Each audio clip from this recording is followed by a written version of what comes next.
Welcome back to this channel, and in this video we will talk about the case of Ammalal Sarabhai Enterprise versus Infraspace LLP Limited. And if you want to read the case in a descriptive manner, please check out the link in the description. तो इस case के facts क्या होते हैं कि इसमें एक होते हैं भाई और एक होते हैं बहन। इन दोनों के बीच में एक प्रॉमिस होता है कि जो बहन है वो अपनी प्रॉपर्टी भाई को बेच देंगी। बट इसमें ये क्वेश्चन होता है कि क्या बहन और भाई के बीच में कोई कॉन्ट्रैक्ट बना है? तो फिर क्या होता है, जो भाई होते हैं वो कहते हैं कि हम लोग बीच में कॉन्ट्रैक्ट बना है और तुम अपनी प्रॉपर्टी मुझे बेचो, लेकिन बहन तब तक अपनी सारी प्रॉपर्टी किसी और को बेच चुकी होती हैं। तो भाई चले जाते हैं सिविल कोर्ट। वो कहते हैं कि मुझे चाहिए इंजेक्शन, क्योंकि हम लोग बीच में कॉन्ट्रैक्ट हुआ था।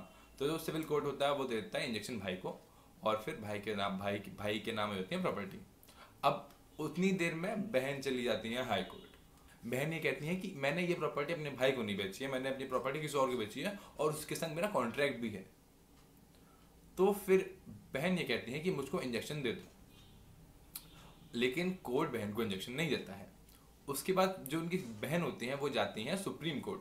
अब सुप्रीम कोर्ट में ये बात होती है कि जो भाई होते हैं वो ये कहते हैं कि इन्होंने अपनी प्रॉपर्टी मुझे बेचने का प्रॉमिस किया था और हम लोगों का एक ओरल कॉन्ट्रैक्ट भी बना था as per the contract act. और उसके बाद मैंने उनको 2 करोड़ रुपए एडवांस और एक एमओयू भी भेजा था, मेमोरेंडम ऑफ अंडरस्टैंडिंग, कि उन्होंने उनको प्रॉपर्टी बेच दी है। बट फिर बहन की बारी आती है। बहन ये कहती है कि भले ही हम लोग की बातें हुई थी प्रॉपर्टी लेन देन करने की, बट कभी भी वो एक फाइनल बातचीत नहीं हुई, वो बस डिस्कशन ही रह गया।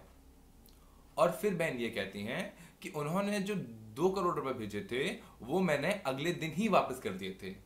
और फिर बहन ये और कहती हैं कि जो एमओयू था वो मेरे पास तब आया जब तक मैं किसी और के साथ वो कॉन्ट्रैक्ट बना चुकी थी। आई मीन कि जब उनके पास वो एमओयू तब आया कि जब तक वो अपनी प्रॉपर्टी बेच चुकी थी। तो उसके बाद फिर कोर्ट सवालों के घेरे में आ जाता है कि अब क्या किया जाए। तो फिर जो भाई वाली साइड होती है वो ये कहती है कि आप ये देखिए, ये है ईमेल्स और ये है व्हाट्सएप चैट्स। अब जो ईमेल में क्या होता है कि ईमेल में उन्होंने अपनी बहन को बहुत सारे डॉक्यूमेंट्स भेजे होते हैं जो कि प्रॉपर्टी सेलिंग से रिलेटेड होते हैं, और वही बहन की साइड ने भेजे होते हैं। और उन्हीं डॉक्यूमेंट्स के ऊपर बातचीत हुई होती है व्हाट्सएप चैट्स पर। तो वही डॉक्यूमेंट्स एज एन एविडेंस जो ब्रदर होते हैं वो प्रेजेंट करते हैं, लेकिन वो लोग वहीं मात खा जाते हैं। वो लोग ये प्रूव नहीं कर पाते कि वहां पे वो लोग एक म्यूचुअलिटी एस्टेब्लिश नहीं कर पाए। इसीलिए जो कॉन्ट्रैक्ट होता है वो कॉन्ट्रैक्ट नहीं फॉर्म होता है। और कोर्ट ये और कहता है कि जो भी व्हाट्सएप डॉक्यूमेंट्स हैं और जो भी ईमेल हैं उनसे ये प्रूव नहीं किया जा सकता कि वहां पे एक कॉन्ट्रैक्ट फॉर्म हुआ है।